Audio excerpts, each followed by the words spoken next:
expiação, o amor de Deus, ou o amor de Cristo, para nos fazer voltar a estarmos felizes e andando com Deus.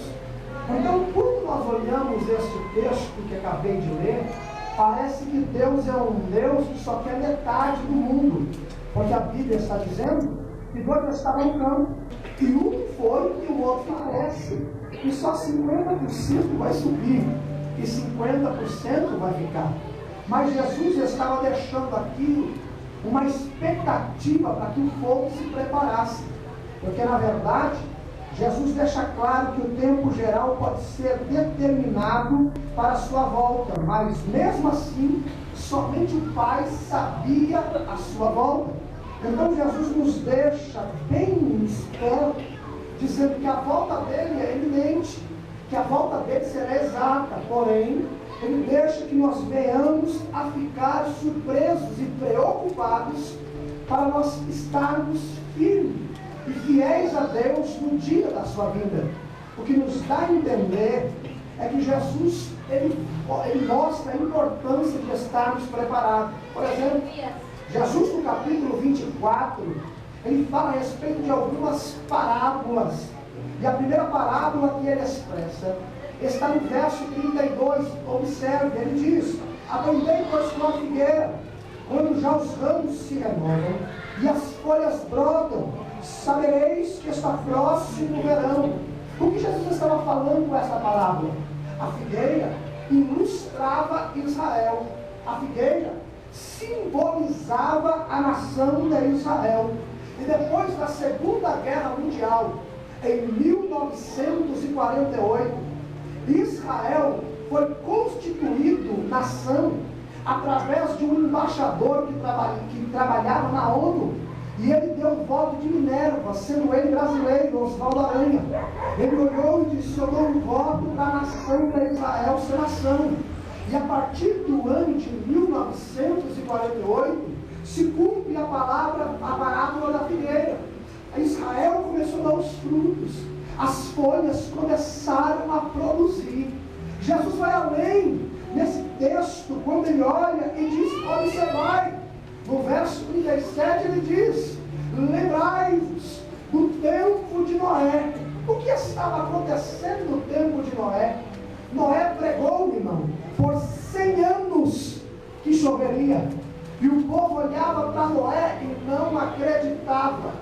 O que parecia é que Noé estava ficando velho demais. O que parecia é que Noé tinha perdido o juízo. E sabe o que eu falo para você? Noé aqui representa o Espírito Santo.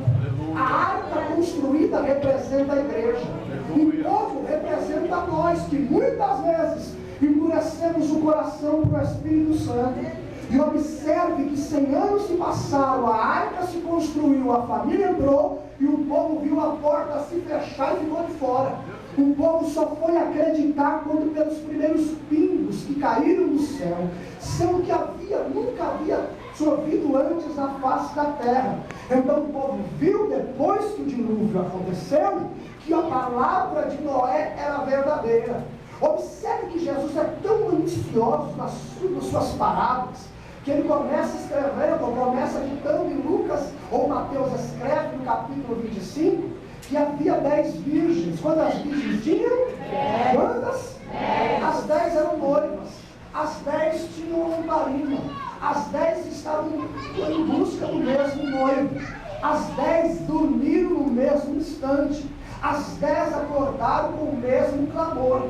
A diferença aqui é que Jesus mostra que a noiva é a igreja e o noivo é ele. Escute, quem atrasou aqui não foi a noiva, quem atrasou aqui foi o noivo. É difícil você ver em um casamento o noivo se atrasar, mas aqui Jesus trouxe esta parábola dizendo que é semelhante ao reino dos céus, que o noivo viria.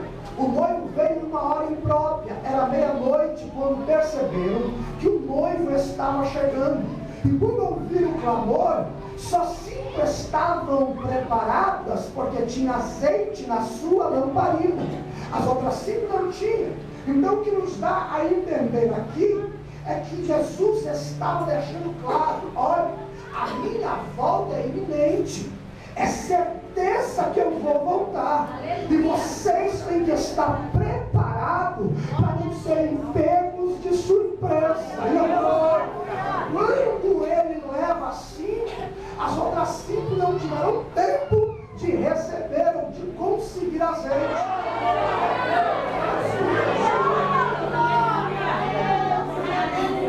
Pregador, prova que Jesus está morto. Jesus ressuscita. Chama todos os discípulos para o monte. Sabe quantas pessoas tem? Diga quantas? 500. 40 dias Jesus prega na terra. Esse é o último sermão. Atos capítulo 1, verso 11. Lucas é bem enfático em dizer: Jesus dá o último sermão e de repente ele começa a flutuar. Olha aqui. Ele começa a flutuar. Ele começa a flutuar. Os discípulos ficam. O negócio é esse, ele vai flutuando, ele vai flutuando. Ele vai apontando que fica em Jerusalém, ele vai subindo. E alguém olha e diz: e aí, vai cair. Quando de repente aparece um anjo do lado direito, um anjo do lado esquerdo. Vão subindo. Aí o anjo olha, porque os olhos estão esbugalhados no povo. E o anjo olha e diz: varões galileus, por que estáis com os olhos fitos no céu? Esse mesmo Jesus que está subindo, ele também descerá e voltará. Nós vamos lá entendendo, então ele tinha glória. O mesmo que foi, está vindo aí. O mesmo que foi, está vindo aí. Será que ele...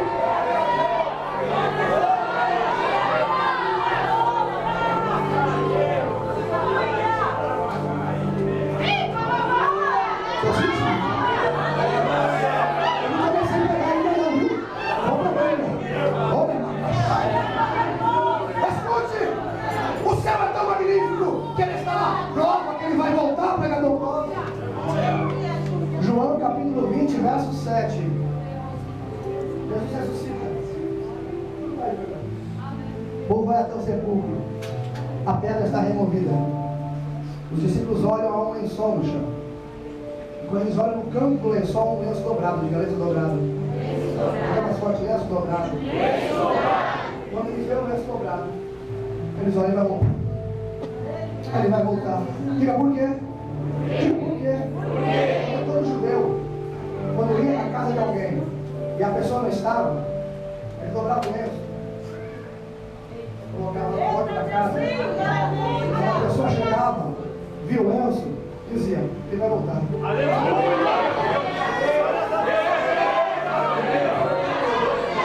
Todo judeu que deixasse um lenço dobrado na porta de alguma casa, alguém diria: ele vai voltar para buscar o lenço. Jesus deixou os lençóis, mas deixou o lenço dobrado. Eu vou voltar.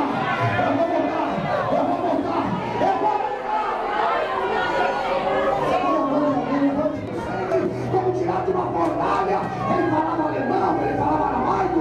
Da boca dele saía uma afiada espada, fio, 2 fios, que falava no barulho de muitas águas.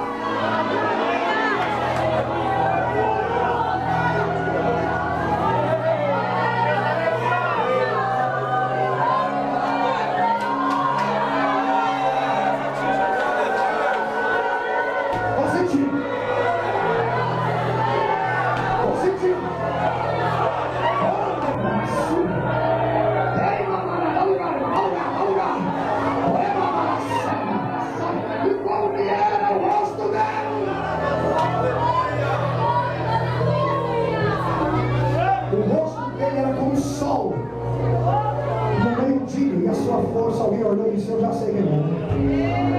É o Jesus da igreja, é o Jesus dos crentes, é o Jesus da igreja. Ele nos convence para a igreja. E até viu dizendo: sabe o que vai ter no céu? Digo o quê? A ausência de Deus. Se coloque de pé, se coloque de pé para glória, se coloque de pé adorando. Se coloque adorando. Se coloque adorando. Se coloque adorando. Segure a mão de alguém, feche o corredor da igreja, que eu vou profetizar e terminar.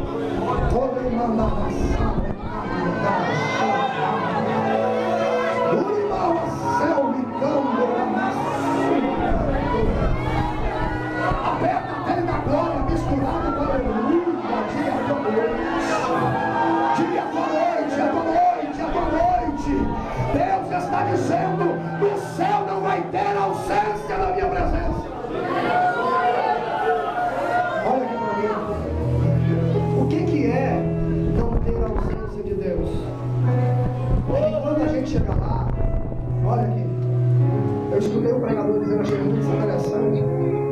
várias portas no céu. Uma porta escrita Assembleia de Deus. Quantas vezes nós homens que no mundo dizíamos, o homem não chora, quando perdemos alguém, quando o problema bateu na porta, a única expressão dos nossos olhos foi lacrimejar e deixar a lágrima. A lágrima para o cientista, para a ciência, para a medicina, é somente uma água quente que rola nos teus ossos. Mas para Deus pode ser uma frase, para Deus pode ser uma história. E Deus está dizendo: no céu você não chora mais, eu te garanto, porque eu vou limpar dos seus olhos toda lágrima que te fez chorar. Vira para essa irmã, para esse irmão, e diga assim: no céu não vai ter pranto. Diga mais forte, não vai ter pranto. Peraí, pregador, pranto e choro não é a mesma coisa, não é? Choro você chora calado. Pranto você chora gritando. É sinal de desespero. Sabe quando a mãe vê um filho morto em uma vala, o filho que ia na sua vida, a mãe não sabia, quando olha, né? Ela grita, ela se desespera. É pranto.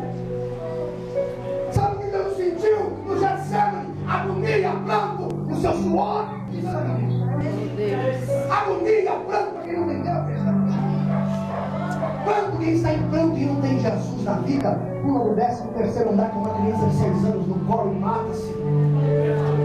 Quem não tem Jesus na vida, pranto leva ele para as bocas, para as biqueiras. Mas não sabe o que é pranto. Já só não cai em pergunta. Não vai ter desespero, não vai ter afligido, no céu não tem isso. O céu é bom demais. Se eu fosse você, eu dava glória para Satanás escutar, porque o céu é desta igreja.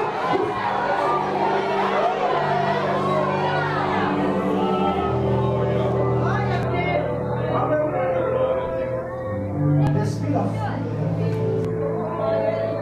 Diga: o que não vai ter no céu, pregador? O céu não tem doença. Ah, não. Eu estou dizendo de um país que vai fazer Copa do Mundo, em que o jogador cai, se machuca no futebol, já tem 200 médicos ali para o levantar daquele chão e colocar na maca, e você vai no SUS. Tem gente caindo no chão sangrando. Se você não tiver um bom convênio, você está perdido, meu irmão. Deus dará sorte. Ninguém te respeita, ninguém me respeita. Doenças e mais doenças. Sabe o que Jesus está dizendo? O céu é muito bom. Aleluia. Porque lá não tem AIDS. Lá não tem câncer. No céu não tem nenhum tipo de doença. Lá não tem como posso dizer, não tem renite, não tem diabetes. No céu não tem isso. No céu não tem artrite, não tem artrose. No céu não tem bico de papagaio. No céu não tem falta de visão. Lá não tem doença. Sabe por quê? Porque lá não tem hospital. Não adianta, não tem. Porque o médico que está lá agora já curou todo mundo aqui antes da igreja subir. Não precisa. Você não vai ver ninguém da tua família caído lá dentro e dizendo: Deus, ele vai morrer se ninguém curá-lo. Porque lá não tem doença. Aleluia. Segura a mão para a igreja de Deus do Braz. Igreja Libertação em Cristo, Batista, Congregação Cristã Universal. Vai ter várias. E cada crente de cada denominação vai entrando por aquela porta. Só que depois que passar a porta, o salão é um só. Aleluia.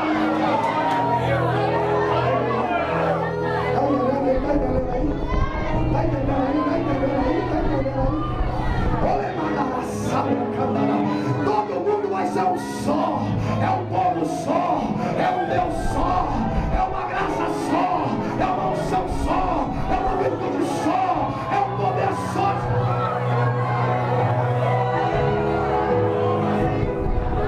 Está preparado para receber? Está preparado? Está preparado mesmo? Está preparado? Faz barulho aí para me ver. Deixa eu ver. Está preparado? Está preparado? Lá não vai ter ausência de Deus. Olha aqui para mim. Aqui você tem que orar. Aqui você tem que consagrar. Aqui você tem que jejuar. Aqui você tem que se humilhar. Aqui você tem que ficar de joelho. Lá você não precisa mais orar. Quando a porta abrir, o próprio Deus que esteve no Éden, que levantou o homem, estará lá dizendo: aleluia! Vem cá, você que é doido e você também que é doido. Vem cá, vem cá. É mais ou menos assim no céu. Aqui você se mata